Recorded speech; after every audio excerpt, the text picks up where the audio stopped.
হযরত আলী রাদিয়াল্লাহু তাআলা আনহু বললেন, ইয়া রাসূলুল্লাহ, ইয়া হাবিবাল্লাহ, আমি যখন ফজরের সালাত আদায় করি আমার মনে হয় আমি আর জীবনে জোহরের সালাত আদায় করতে পারবো না, এটাই হচ্ছে আমার জীবনের শেষ সালাত।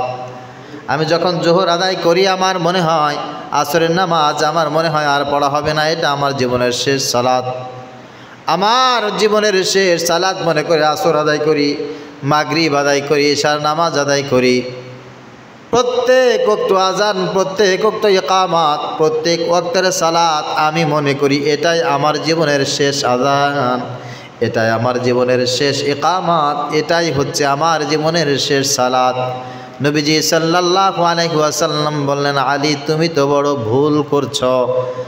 মৃত্যু তো ফজর থেকে জোহর পর্যন্ত এত দূরে নয়, জোহর থেকে আসর পর্যন্ত এত দূরে নয়, আসর থেকে মাগরিব পর্যন্ত এত দূরেও নয়, মাগরিব থেকে এশা পর্যন্ত এত দূরে নয়, এশা থেকে ফজর পর্যন্ত এত দূরে নয় গো আলী। বরং তুমি যখন সালাত আদায় করবে ডান দিকে সালাম ফিরিয়েছো আর বাম দিকে তোমার সালাম ফেরানো হতেও পারে নাও হতে পারে, মৃত্যু তোমার এত বেশি নিকট।